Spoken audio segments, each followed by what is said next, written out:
I know the idea of eating an oyster grosses some people out, but I love them. It's really good. And lately, I've developed a real respect for the people that grow them because farming oysters is not easy. And something keeps happening to this growing industry.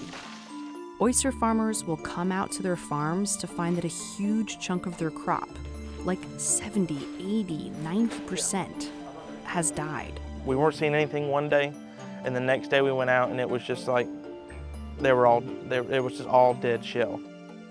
So I came down to Morehead City, North Carolina to talk to some of the people who are trying to figure this out. Why are so many oysters dying? And what can we do about it?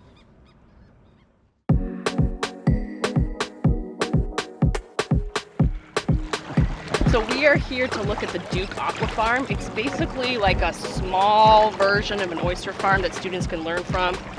This line is kind of, it's connecting all of the bags, And is it keeping it kind of locked in place? keeping them attached here Okay. to the floor.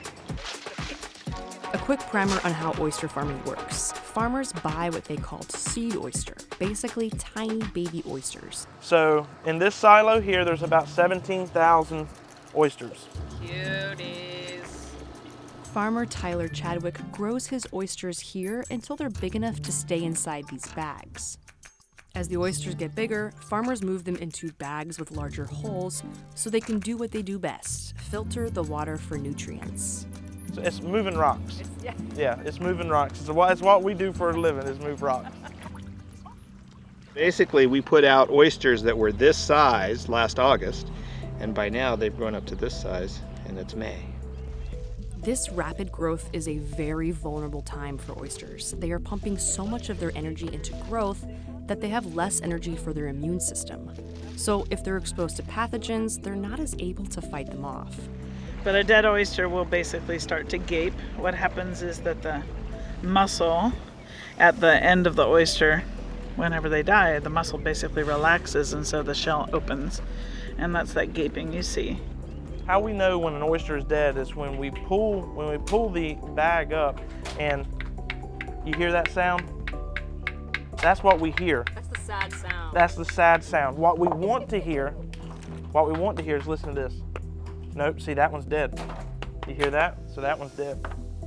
What we want to hear is, you hear that sounds like two rocks sitting together? Sounds like money. Yes, that's right.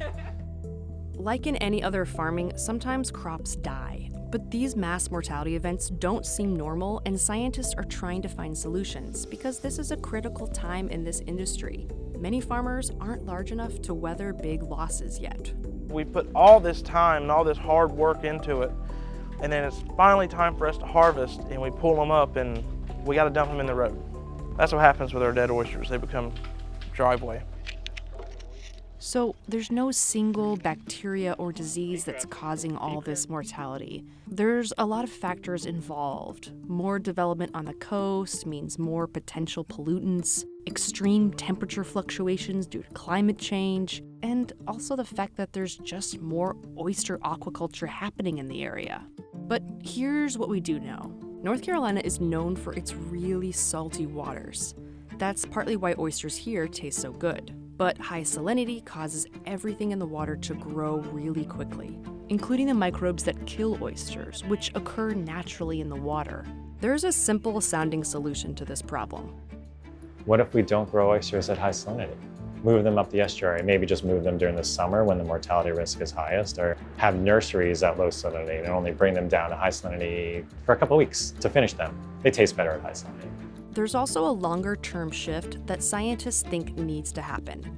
We need local seed oyster. Most farmers like Tyler get their seed from Virginia, which means those oysters aren't adapted to live in North Carolina. But establishing an oyster hatchery is incredibly expensive. It's a huge expense. And right now, the outcome is uncertain.